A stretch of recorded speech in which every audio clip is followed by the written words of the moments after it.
السلام علیکم ورحمۃ اللہ وبرکاتہ۔ الحمدللہ کفا وسلام علی عبادہ الذین اصطفیٰ، اما بعد۔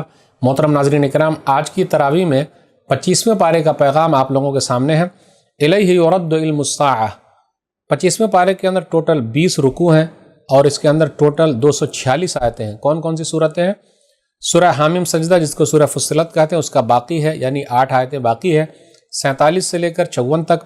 اس کے بعد سورہ شورى، سورہ نمبر 42 مکی سورہ ہے، اس کے اندر 53 آیتیں ہیں اور 5 رکوع ہیں۔ اس کے بعد سورہ زخرف، سورہ نمبر 43 ہے، یہ مکی سورہ ہے، اس کے اندر 89 آیتیں اور 7 رکوع ہیں۔ اور اس کے بعد سورہ دخان، سورہ نمبر 44، یہ مکی سورہ ہے، اس کے اندر 59 آیتیں اور 3 رکوع ہیں۔ پھر اسی طریقے سے 25ویں پارے میں جو آخری سورہ ہے، سورہ جاثیہ، سورہ نمبر 45 مکی سورہ ہے، اس کے اندر 37 آیتیں ہیں اور 4 رکوع ہیں۔ 25واں پارہ شروع ہوتا ہے سورہ فصلت، سورہ نمبر 41 کی جو بقیہ 8 آیتیں، آیت نمبر 47 سے آیت نمبر 54 تک۔ الیہ یرد علم الساعہ، قیامت کا علم صرف اللہ ہی کو ہے، اور جو پھل بھی اپنے شگوفے سے نکلتے ہیں اور جو ماں کے پیٹ میں بچہ ہے وہ جنتی ہے، سب چیز کا علم اللہ کو ہے۔ اس سے یہ پتہ چلا قیامت کا علم اللہ کو ہے، پھر پھلوں میں پھولوں میں کیا ہوگا وہ اللہ کو معلوم ہے، بچہ کیا پیدا ہوگا اللہ کو معلوم ہے۔ اس دن پکارا جائے گا، وَيَوْمَ يُنَادِي مِنَ الشُّرَكَاءِ قَالُوا آذَنَّا كَمَا مِنَّا مِن شَهِيدٍ، اور جس دن وہ ان کو پکار کر کہے گا میرے شریک کہاں ہیں حصے دار، وہ کہیں گے ہم میں سے کوئی بھی شرک کا کوئی گواہ نہیں ہے۔ اب آگے انسان کے بارے میں ذکر ہے کہ اگر ہم اسے پہنچنے والی تکلیف کے بعد اپنی رحمت کا مزہ چکھاتے ہیں تو وہ یہ کہتا ہے یہ تو میرے ہی لیے ہے اور میں نہیں سمجھتا کہ قیامت قائم ہونے والی، وَمَا أَظُنُّ السَّاعَةَ قَائِمَةً۔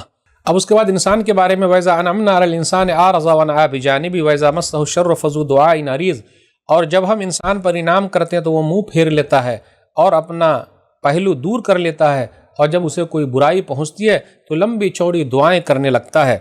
سَنُرِيهِمْ آيَاتِنَا فِي الْآفَاقِ وَفِي أَنفُسِهِمْ حَتَّىٰ يَتَبَيَّنَ لَهُمْ أَنَّهُ الْحَقُّ أَوَلَمْ يَكْفِ بِرَبِّكَ أَنَّهُ عَلَىٰ كُلِّ شَيْءٍ شَهِيدٌ، یہ آیت نمبر 53 ہے۔ ان قریب ہم انہیں دنیا کے اندر اپنی نشانیاں دکھائیں گے۔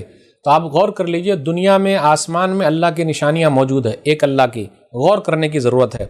لوگ چاند تک پہنچ گئے لیکن چاند بنانے والے تک نہیں پہنچے۔ یہ کیسے سائنٹسٹ ہیں بھائی؟ بنانے والے تک پہنچنا یہ اہم ہے، بنی ہوئی چیز تک لوگ پہنچ گئے۔ پھر اسی طرح کہا تمہارے نفسوں میں بھی نشانیاں ہم دکھائیں گے، بے شک جو قرآن برحق ہے۔ کیا یہ بات کافی نہیں کہ آپ کا رب ہر چیز پر گواہ ہے؟ اس کے بعد سورہ شورى مکی سورہ ہے، اس کے اندر 53 آیتیں ہیں اور 5 رکوع ہے۔ بسم اللہ الرحمن الرحیم، حامیم عین سین قاف، اس کا معنی اللہ ہی کو معلوم ہے۔ پھر اسی طرح کہا آپ کی طرف ہم نے وحی کی ہے جیسے اس سے پہلے بھی لوگوں کی طرف وحی کی ہے۔ اس کے بعد یہ بیان کیا جا رہا ہے کہ ہم نے جو وحی کی ہے، قرآن آپ کو دیا ہے، مقصد کیا ہے؟ لِتُنذِرَ أُمَّ الْقُرَىٰ وَمَنْ حَوْلَهَا وَتُنذِرَ يَوْمَ الْجَمْعِ لَا رَيْبَ فِيهِ فَرِيقٌ فِي الْجَنَّةِ وَفَرِيقٌ فِي السَّعِيرِ۔ ہم نے وحی کی ہے تاکہ آپ مکہ والوں کو اور مکہ کے ارد گرد جتنے لوگ ہیں سب کو آپ ڈرائیے، اس دن سے ڈرائیے جس دن لوگوں کو جمع ہونا ہے، اور اس جمع ہونے میں کوئی شک نہیں ہے، ایک گروہ جنت میں ہوگا اور ایک گروہ جہنم میں ہوگا۔ وَلَوْ شَاءَ اللَّهُ لَجَعَلَهُمْ أُمَّةً وَاحِدَةً، اگر اللہ تعالیٰ چاہتا تو سب کو ایک ہی امت بنا دیتا۔ وَلَٰكِنْ يُدْخِلُ مَن يَشَاءُ فِي رَحْمَتِهِ وَالظَّالِمُونَ مَا لَهُم مِّن وَلِيٍّ وَلَا نَصِيرٍ، لیکن اللہ تعالیٰ اپنی رحمت میں جس کو چاہتا داخل کرتا ہے، اور ظالموں کا کوئی ولی یعنی دوست اور مددگار نہیں ہے۔ آگے بیان کیا جا رہا ہے لیس کمثلہ شیء وہو السمیع البصیر، آیت نمبر 11۔ اللہ کے جیسی کوئی چیز نہیں، وہ سننے والا اور دیکھنے والا ہے۔ دوسرے لوگ بھی سنتے ہیں اور دیکھتے ہیں، لیکن اللہ کا دیکھنا اللہ کا دیکھنا ہے، بندے کا دیکھنا بندے کا دیکھنا ہے۔ وہ اللہ اللہ ہے اور دوسرے لوگ عبداللہ ہیں، اللہ کے بندے ہیں۔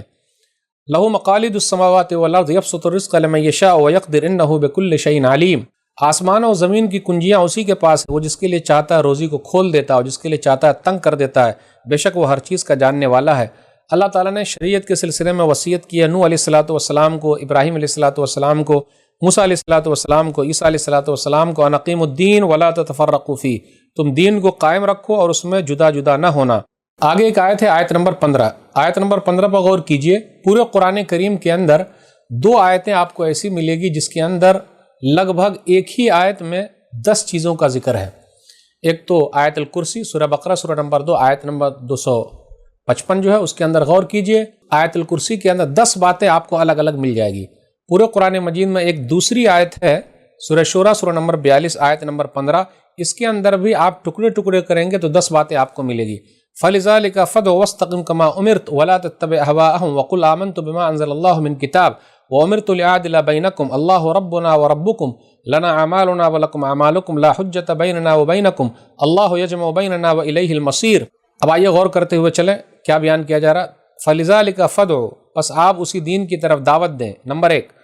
نمبر 2، اور جس چیز کا آپ کو حکم دیا گیا ہے اس پر جمے رہیں۔ نمبر 3، اور ان کے خواہشات کی پیروی نہ کریں۔ نمبر 4، اور کہہ دیجئے کہ اللہ نے جو کتاب بھی نازل کی ہے میں اس پر ایمان لایا۔ نمبر 5، اور مجھے یہ حکم دیا گیا کہ میں تمہارے درمیان انصاف کروں۔ نمبر 6، اللہ ہی ہمارا اور تمہارا رب ہے۔ نمبر 7، ہمارے لیے ہمارے اعمال اور تمہارے لیے تمہارے اعمال۔ نمبر 8، ہمارے اور تمہارے درمیان کوئی جھگڑا نہیں۔ نمبر 9، ہم سب کو ایک ہی دن اللہ ہی جمع کرے گا۔ نمبر 10، اور اسی کی طرف لوٹنا ہے۔ تو یہ 10 باتیں ایک آیت کے اندر ملی ہے۔ اب آگے یہ بیان کیا جا رہا، من کان یرید حرث الآخرۃ نزد لہ فی حرثہ ومن کان یرید حرث الدنیا نؤتی منہا وما لہ فی الآخرۃ من نصیب۔ جو آخرت کی کھیتی چاہتا ہے ہم اس کی کھیتی میں اضافہ کرتے ہیں، اور جو دنیا کی کھیتی چاہتا ہے ہم اسے دنیا ہی میں دے دیتے ہیں، لیکن آخرت میں اس کا کوئی حصہ نہیں ہے۔ اب اس کے بعد آیت نمبر 25 سے آیت نمبر 35 کے درمیان 11 آیتوں میں اللہ تعالیٰ کے توحید کے دلائل بیان کیے جا رہے ہیں۔ وہی اللہ تعالیٰ وَهُوَ الَّذِي يَقْبَلُ التَّوْبَةَ عَنْ عِبَادِهِ، جو اپنے بندے کی توبہ کو قبول فرماتا ہے اور برائیوں کو دور کر دیتا ہے۔ پھر اسی طریقے سے وہ جانتا ہے سینوں کے بھید کو، إِنَّهُ عَلِيمٌ بِذَاتِ الصُّدُورِ۔ پھر اسی طرح وہ جانتا ہے جو تم لوگ کر رہے ہو، وَيَعْلَمُ مَا تَفْعَلُونَ۔ پھر اسی طرح یہ بیان کیا جا رہا ہے کہ اللہ تعالیٰ دعا کو قبول کرتا ہے جو ایمان لائے۔ پھر اسی طرح یہ بیان کیا جا رہا ہے اگر اللہ تعالیٰ سب کو روزی دے دے، سب کو ایک ساتھ مال دے دے، تو وہ دنیا کے اندر فساد پھیلاتے پھریں، لیکن اندازے کے مطابق وہ دیتا ہے۔ بارش وہی نازل کرتا ہے، توحید کے دلائل۔ پھر اسی طرح اللہ کے نشانیوں میں سے آسمان و زمین کا پیدا کرنا ہے۔ اب اس کے بعد آیت نمبر 30 پر غور کیجیے، وما اصابکم من مصیبت فبما کسبت ایدیکم ویعفو عن کثیر۔ سورہ شورى سورہ نمبر 42 میں کہ جتنی بھی مصیبتیں پہنچتی ہیں یہ تمہارے ہی کالے کرتوت ہیں، اور اللہ تعالیٰ تو بہت سارے گناہوں کو معاف فرماتا ہے۔ اللہ کی نشانیوں میں سے سمندر کے اندر پہاڑوں کی مانند چلنے والی کشتیاں ہیں، اگر اللہ تعالیٰ ہوا کو روک لے تو کشتی آگے نہیں بڑھ پائے گی۔ پھر اسی طرح بیان کیا جا رہا ہے جو چیزیں تمہیں ملی ہوئی ہے یہ دنیاوی زندگی کا سامان ہے۔ آیت نمبر 36 سے 43 تک لگ بھگ 8 آیتوں میں نیک لوگوں کا تذکرہ، وہ اللہ تعالیٰ پر بھروسہ کرتے ہیں، کبیرہ گناہ سے بچے ہوئے ہیں، غصے کے وقت وہ معاف کر دیتے ہیں، رب کے فرمان کو وہ لوگ قبول کرتے ہیں، نماز کے وہ لوگ پابند ہیں۔ وَأَمْرُهُمْ شُورَىٰ بَيْنَهُمْ، وہ لوگ اپنا معاملہ آپس میں صلاح و مشورہ کے ساتھ کرتے ہیں۔ تو مشورے کی بڑی اہمیت ہے، اس لیے کسی مسئلے میں مشورہ کیجئے، مشورہ لیجئے۔ آج کل کیا ہو رہا، 1 مین آرمی، جی نہیں، مشورے کے اندر برکت ہی برکت ہے، اور جو ہم نے روزی دی ہے وہ لوگ خرچ کرتے ہیں، تو یہ نیک لوگوں کا ذکر ہے۔ قیامت کے دن کیا ہوگا، اللہ جس کو گمراہ کر دے کوئی اس کو ہدایت نہیں دے سکتا، اس کا کوئی ولی نہیں ہوگا۔ آیت نمبر 49-50 پہ غور کیجئے، للہ ملک السماوات والارض یخلق ما یشاء یہب لمن یشاء اناثا ویہب لمن یشاء الذکور او یزوجہم ذکرانا واناثا ویجعل من یشاء عقیما انہ علیم قدیر۔ آسمان و زمین کی بادشاہت اللہ ہی کے لیے، آسمان و زمین کا خزانہ اللہ ہی کے پاس ہے، وہ جو چاہتا پیدا کرتا۔ پہلے یہ ذکر ہوا، اس کے بعد ہے وہ جس کو چاہتا بیٹیاں دیتا ہو، جسے چاہتا بیٹے دیتا ہو، جسے چاہتا بیٹے بیٹیاں دونوں دیتا ہو، جسے چاہتا ہے بانجھ بنا دیتا ہے، اور اللہ تعالیٰ ہر چیز پر قادر ہے۔ پھر آگے کہا آیت نمبر 51 وما کان لبشر ان یکلمہ اللہ الا وحیا او من وراء حجاب او یرسل رسولا فیوحی باذنہ ما یشاء انہ علی حکیم، کہ اللہ تعالیٰ کس طریقے سے انسان سے بات کرتا ہے، وحی بھیجتا ہے یا پردے کے پیچھے سے، یا پھر رسولوں کو بھیجتا ہے۔ تو رسول سے یہاں مراد جو ہے جبریل امین آتے ہیں۔ پھر آگے یہ بیان کیا جا رہا ہے ما کنت تدری ما الکتاب ولا الایمان ولکن جعلناہ نورا نہدی بہ من نشاء من عبادنا۔ اللہ نے کہا کہ ہم نے آپ کی طرف وحی نازل کی ہے، آپ اس سے پہلے نہ کتاب کو جانتے تھے نہ ایمان کو جانتے تھے، تو نبی صلی اللہ علیہ وسلم نہیں جانتے تھے، ہاں اللہ نے جو بتایا اتنا جانتے ہیں۔ اب آگے جو ہے وہ سورہ زخرف ہے۔ سورہ زخرف اس کے اندر 89 آیتیں ہیں، 7 رکوع ہیں۔ بسم اللہ الرحمن الرحیم، حامیم والکتاب المبین، حامیم واضح کتاب کی قسم، انا جعلناہ قرآنا عربیا لعلکم تعقلون، بے شک ہم نے اسے عربی زبان کا قرآن بنایا ہے تاکہ تم اسے سمجھ سکو۔ اب آگے اللہ تعالیٰ نے یہ بیان کیا وَكَمْ أَرْسَلْنَا مِن نَبِيٍّ فِي الْأَوَّلِينَ، اور ہم نے پہلے بھی بہت سارے نبی کو بھیج چکے ہیں۔ وَمَا يَأْتِيهِم مِّن نَبِيٍّ إِلَّا كَانُوا بِهِ يَسْتَهْزِئُونَ، جتنے بھی نبی آئے لوگوں نے اس کا مذاق اڑایا، تو نبی صلی اللہ علیہ وسلم کو تسلی دی جا رہی ہے۔ آگے اللہ کی توحید کا تذکرہ ہے۔ اگر آپ ان سے سوال کریں کہ آسمان و زمین کو کس نے پیدا کیا، تو وہ لوگ کہیں گے اللہ۔ زمین کو کس نے بچھا دیا، راستے کون بنائے؟ تو وہ لوگ کہیں گے اللہ۔ آسمان سے بارش کون نازل کرتا ہے، مردہ زمین کو کون زندہ کرتا ہے؟ تو اللہ۔ ہر چیز کے جوڑے جوڑے بنائے۔ پھر اس کے بعد یہ کہا جا رہا جب سواری پر سوار ہو تو یہ دعا پڑھ لو۔ تو چاہے ہم جس سواری پر سوار ہو، موٹر سائیکل پر، گاڑی پر، ہوائی جہاز پر، کہیں بھی سوار ہو، پڑھے سبحان الذی سخر لنا ھذا وما كنا له مقرنین وانا الی ربنا لمنقلبون۔ آیت نمبر 13 اور 14 ہے۔ پاک ہے وہ ذات جس نے یہ سواریاں ہمارے ماتحت کر دی، ورنہ ہم انہیں قابو میں لانے کی طاقت رکھنے والے تھے ہی نہیں، اور بے شک ہم ضرور اپنے رب کی طرف لوٹ کر جانے والے ہیں۔ آیت نمبر 15 پر غور کیجئے، وَجَعَلُوا لَهُ مِنْ عِبَادِهِ جُزْءًا إِنَّ الْإِنسَانَ لَكَفُورٌ مُبِينٌ۔ اور ان لوگوں نے اللہ کے بندوں کو ان کا حصہ بنا ڈالا، یقیناً انسان کھلا ہوا ناشکرا ہے۔ اب اس کے بعد یہ بیان کیا جا رہا ہے کہ عورت کے بارے میں، أَوَمَن يُنَشَّأُ فِي الْحِلْيَةِ وَهُوَ فِي الْخِصَامِ غَيْرُ مُبِينٍ۔ آیت نمبر 18، کیا وہ اللہ کی اولاد ہے جس کی زیور میں پرورش کی جاتی ہے اور وہ جھگڑے میں اپنی بات واضح نہیں کر سکتی؟ یعنی لوگوں نے یہ کہا کہ اللہ نے بیٹیاں بنائی، یعنی فرشتے اللہ کی بیٹیاں، نعوذ باللہ۔ تو عورت کو زیور کی ضرورت پڑتی ہے تو زیور وہ پہنتی ہے، اور جھگڑا جب ہوتا ہے تو اپنی بات رکھ بھی نہیں سکتی۔ تو اللہ کے لیے نہ بیٹے ہیں نہ بیٹیاں، کچھ بھی نہیں ہے، تو لوگ مثال کیوں دیتے ہیں؟ آپ ان سے پوچھئے کہ ایسا کیوں ہے، تو وہ کہیں گے بل قالوا انا وجدنا آباءنا علی امہ وانا علی آثارہم مہتدون۔ بے شک ہم نے اپنے باپ دادا کو ایک طریقے پر پایا ہے، ہم انہی کے نقش قدم پر چل رہے ہیں۔ پھر آگے انہوں نے کہا انا وجدنا آباءنا علی امہ وانا علی آثارہم مقتدون، ہم نے اپنے باپ دادا کو اسی طریقے کو پایا ہے اور ہم انہی کے نقش قدم کی پیروی کرنے والے۔ دنیا کے معاملے میں لوگ بہت ہوشیار ہیں، لیکن دین کا جب معاملہ ہو جائے تو بولے ارے باپ دادا کرتے ہوئے آ رہے ہیں وہ غلط ہیں کیا؟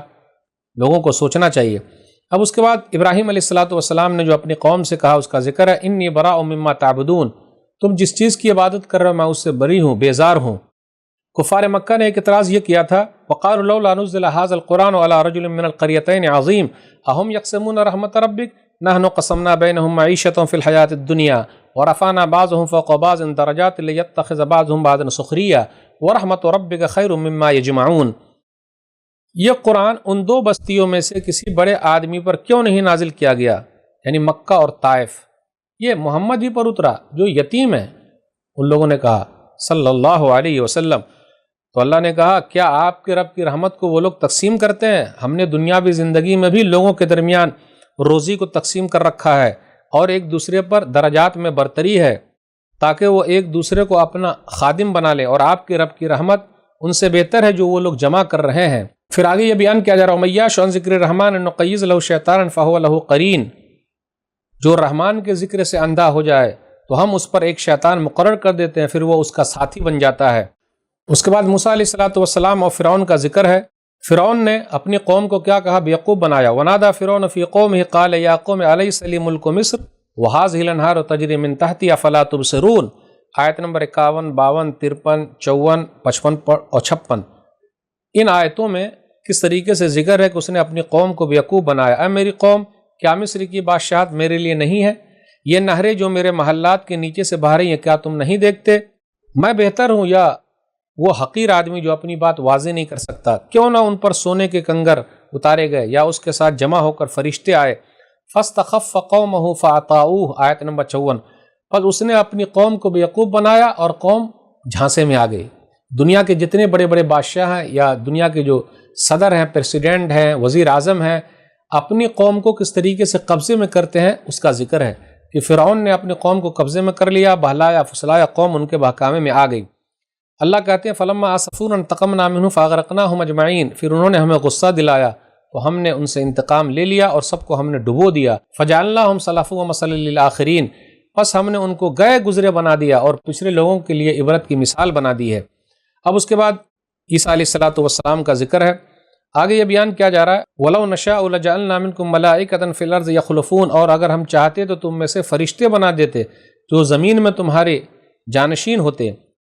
عیسیٰ علیہ السلام نے اپنی قوم سے کہا فَاتَّقُوا اللَّهَ وَأَطِیعُونِ، لوگو اللہ سے ڈرو اور میری بات مانو۔ ان اللہ هو ربی وربکم فاعبدوہ ھذا صراط مستقیم، بے شک اللہ ہی میرا اور تمہارا رب ہے، پس تم اسی کی عبادت کرو، یہی سیدھا راستہ ہے۔ آگے ذکر ہے قیامت اچانک آ جائے گی۔ هل ينظرون الا الساعة ان تأتيهم بغتة وهم لا يشعرون، وہ لوگ تو بس قیامت کا انتظار کر رہے ہیں کہ اچانک ان کے پاس آ جائے، وہ شعور تک نہ رکھتے ہوں۔ اس کے بعد جنتیوں کو جو انعام ملیں گے اس کا ذکر ہے وَفِيهَا مَا تَشْتَهِيهِ الْأَنفُسُ وَتَلَذُّ الْأَعْيُنُ وَأَنْتُمْ فِيهَا خَالِدُونَ وَتِلْكَ الْجَنَّةُ الَّتِي أُورِثْتُمُوهَا بِمَا كُنْتُمْ تَعْمَلُونَ۔ اور اس جنت میں ہر وہ چیز ہوگی جو دل چاہیں گے اور جس سے آنکھیں لذت پائیں گی، اور ان سے کہا جائے گا تم اس میں ہمیشہ رہو گے، اور تم اپنے ان اعمال کی وجہ سے اس جنت کے وارث بنائے گئے ہو جو تم کیا کرتے تھے۔ تو عمل کی بڑی اہمیت ہے، جب تک عمل نہیں کیجیے گا اللہ کی توفیق کیسے ملے گی؟ آگے بیان کیا جا رہا وما غلمناہ ولکن کانوا هم الظالمین، اور ہم نے ان پر ظلم نہیں کیا بلکہ وہ خود ہی ظالم تھے۔ جہنمی لوگوں کا تذکرہ ہے۔ ونادوا یا مالک لیقضی علینا ربک قال انکم ماکثون، وہ پکاریں گے اے مالک، یہ جہنم کے داروغہ کا نام ہے، تیرا رب ہمارا کام ہی تمام کر دے تو بہتر ہے۔ وہ کہے گا بے شک تم تو جہنم ہی میں ٹھہرنے والے ہو۔ آخر میں نبی صلی اللہ علیہ وسلم سے کہا جا رہا فصف عنہم وقل سلام فسوف یعلمون، آپ ان سے درگزر کیجئے اور کہہ دیجئے تمہیں سلام ہے، پھر ان قریب وہ لوگ جان جائیں گے۔ اب اس کے بعد سورہ دخان، سورہ نمبر 44، اس کے اندر 59 آیتیں ہیں اور 3 رکوع ہیں، مکی سورہ ہے۔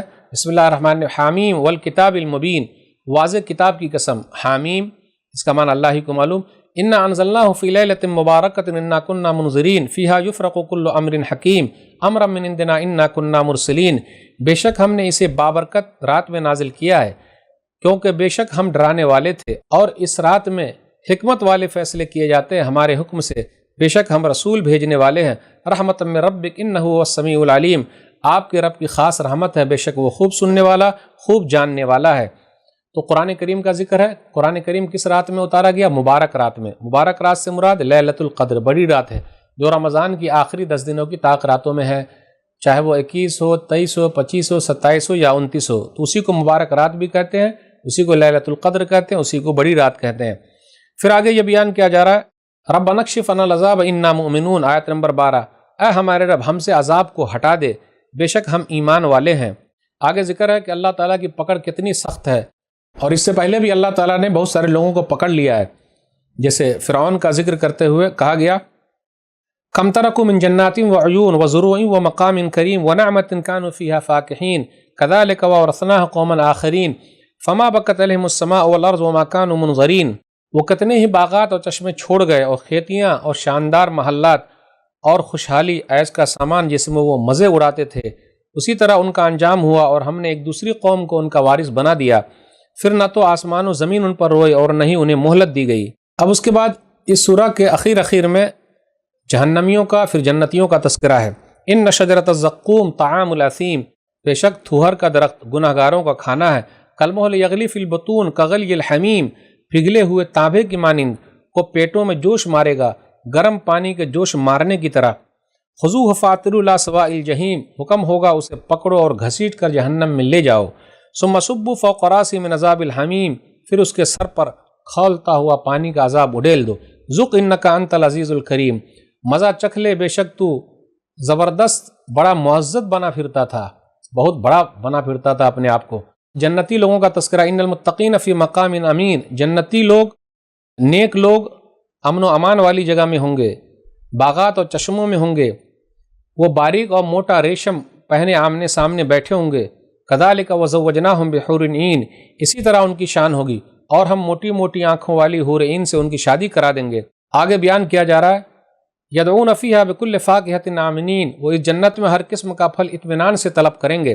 فضلا من ربک ذالک هو الفوز العظیم، یہ آپ کے رب کا خاص فضل ہے اور یہ بہت بڑی کامیابی ہے۔ اس کے بعد سورہ جاثیہ 25ویں پارے میں آخری سورہ جاثیہ ہے، اس کے اندر 37 آیتیں ہیں اور 4 رکوع ہیں، یہ مکی سورہ ہے۔ بسم اللہ الرحمن الرحیم، حامیم تنزیل الکتاب من اللہ العزیز الحکیم، حامیم اس کتاب کا نزول اللہ کی طرف سے جو بڑا غالب خوب حکمت والا ہے۔ اللہ تعالیٰ نے نشانیوں کے طور پر کہا آسمان و زمین کی پیدائش کی طرف دیکھو، دن اور رات کے آنے کی طرف دیکھو، پھر بارش کی طرف دیکھو، اس کے اندر نشانی ہے۔ تلک آیات اللہ نتلوها علیک بالحق، یہ اللہ کی آیتیں ہیں جن کی ہم حق کے ساتھ تلاوت کرتے ہیں۔ فبأي حدیث بعد اللہ وآیاتہ یؤمنون، پھر اللہ اور اس کی آیتوں کے بعد وہ کس بات پر ایمان لائیں گے۔ ویل لکل افاک اثیم، ہر نہایت جھوٹے اور گنہگار کے لیے ہلاکت ہے۔ اب اس کے بعد یہ بیان کیا جا رہا وہی اللہ جس نے تمہارے لیے سمندر کو تمہارے ماتحت کر دیا، کشتی چل رہی ہے، پھر اللہ تعالیٰ کا فضل تلاش کرتے ہو، آسمان و زمین کو تمہارے ماتحت کر دیا ہے۔ ان فی ذلک لآیات لقوم یتفکرون، ان لوگوں کے لیے نشانی ہے جو غور و فکر کرتے ہیں۔ پھر آگے کہا گیا من عمل صالحا فلنفسہ ومن اساء فعلیہا ثم الی ربکم ترجعون، جو نیک عمل کرے گا تو اپنے لیے ہی کرے گا اور جو برے عمل کرے گا تو اس کا وبال اسی کے اوپر ہوگا، پھر تم اپنے رب کی طرف ہی لوٹائے جاؤ گے۔ پھر نبی صلی اللہ علیہ وسلم سے کہا جا رہا کہ جو شریعت ہم نے آپ کے اوپر اتاری ہے اس کی پیروی کیجیے۔ ثم جعلناک علی شریعۃ من الامر فاتبعها ولا تتبع هواء الذین لا یعلمون، پھر ہم نے آپ کو دین کے معاملے میں ایک کھلے راستے پر رکھا ہے، پس آپ اسی کی پیروی کیجیے اور آپ ان لوگوں کی خواہشات کی پیروی نہ کریں جو علم نہیں رکھتے ہیں۔ قرآن کے بارے میں ھذا بصائر للناس وہدی ورحمۃ لقوم یوقنون، یہ قرآن اس میں لوگوں کے لیے دانائی حکمت کی باتیں ہیں اور یہ ان لوگوں کے لیے ہدایت اور رحمت ہے جو یقین رکھتے ہیں۔ پھر بیان کیا جا رہا کیا نیک لوگ اور برے لوگ برابر ہو سکتے؟ ام حسب الذین اجترحوا السیئات ان نجعلہم کالذین آمنوا وعملوا الصالحات سواء محیاہم ومماتہم ساء ما یحکمون، کیا جن لوگوں نے برائی کا ارتکاب کیا وہ یہ گمان کرتے ہیں کہ ہم انہیں ان لوگوں جیسا کر دیں گے جو ایمان لائے اور نیک عمل کیے، ان کا جینا اور مرنا برابر ہوگا؟ یہ جو فیصلہ کرتے ہیں بہت برا ہے۔ آگے بیان کیا جا رہا جو اپنی خواہشات نفس کی پیروی کرتا ہے، افرأیت من اتخذ الہہ ہوا، کیا پھر آپ نے اس شخص کو دیکھا جس نے اپنی خواہش کو ہی اپنا معبود بنا رکھا ہے، یعنی وہی حساب سے چلتا پھرتا ہے۔ پھر اس کے بعد یہ بیان کیا جا رہا ہے کہ لوگوں کو غور کرنا چاہیے دنیا کے اندر جو نظام چل رہا ہے، لوگ کہتے ہیں نہیں یہ دنیاوی زندگی اس لیے ہم مرتے اور زندہ ہوتے ہیں، وقالوا ما هي الا حیاتنا الدنیا نموت ونحیا وما یہلکنا الا الدہر وما لهم بذلک من علم انہم الا یظنون، اور انہوں نے کہا ہماری زندگی تو بس دنیا ہی کی ہے، یعنی جو لوگ دنیاوی زندگی کو سمجھتے ہیں ہم یہی مرتے اور جیتے ہیں، ہمیں تو زمانہ ہی ہلاک کرتا ہے، حقیقت میں ان کے پاس اس کا کوئی علم نہیں ہے، وہ صرف گمان کرتے ہیں۔ پھر اس کے بعد ہم آخری پیج کے اندر آگے آسمان و زمین کی بادشاہت اللہ ہی کے لیے ہے۔ آیت نمبر 28 پر غور کیجیے، وَتَرَىٰ كُلَّ أُمَّةٍ جَاثِيَةٍ، آپ ہر امت کو گھٹنوں کے بل گھری ہوئی دیکھیں گے، تو اسی لیے جاسیہ کا معنی گھٹنوں کے بل گرا ہوا ہونا، ہر امت گری ہوئی ہوگی۔ کل امت تدعی الی کتابہا، ہر امت اپنے نام اعمال کی طرف بلائی جائے گی اور ان سے کہا جائے گا الیوم تجزی ما کنتم تعملون، آج تمہیں ان اعمال کا بدلہ دیا جائے گا جو تم کیا کرتے تھے۔ ھذا کتابنا ینطق علیکم بالحق انا کنا نستنسخ ما کنتم تعملون، یہ ہماری کتاب اعمال نامہ تمہارے بارے میں سچ سچ بیان کر دے گی، بلا شبہ جو کچھ تم کیا کرتے تھے ہم اسے لکھوایا کرتے تھے۔ آگے بیان کیا جا رہا ہے قیامت کا دن سچ ہے، اس کے بارے میں کوئی شک نہیں ہے، والساعۃ لا ریب فیہا، اور قیامت کے بارے میں کوئی شک نہیں ہے۔ آگے بیان کیا جا رہا ہے وقیل الیوم ننساکم کما نسیتم لقاء یومکم ھذا، اور آج کے دن ہم تمہیں بھلا دیں گے جس طریقے سے تم ہماری ملاقات کو بھلائے بیٹھے تھے۔ اخیر میں اللہ کی تعریف ہے، فللہ الحمد رب السماوات ورب الارض رب العالمین، بس تمام تعریف اللہ ہی کے لیے جو آسمانوں کا رب ہے، زمین کا رب ہے اور جہانوں کا رب ہے۔ وَلَهُ الْكِبْرِيَاءُ فِي السَّمَاوَاتِ وَالْأَرْضِ وَهُوَ الْعَزِيزُ الْحَكِيمُ، اور آسمانوں اور زمین میں اسی کے لیے بڑائی ہے اور وہ نہایت غالب خوب حکمت والا ہے۔ تو اس طریقے سے 25واں پارہ یہاں ختم ہوا۔ اللہ سے دعا ہے کہ اللہ تعالی ہم لوگ قرآن کریم کو پڑھنے، سمجھنے، عمل کرنے اور لوگوں تک پہنچانے کی توفیق دے، آمین۔ والسلام علیکم ورحمۃ اللہ وبرکاتہ۔ آپ اپنی زکوٰۃ، صدقات اور عطیات دیے گئے اکاؤنٹ نمبر یا QR کوڈ سکین کے ذریعے یا پھر گوگل پے کے ذریعے بھی بھیج سکتے ہیں۔ مزید جانکاری کے لیے دیے گئے نمبر پر رابطہ قائم کریں۔ سپورٹ البر۔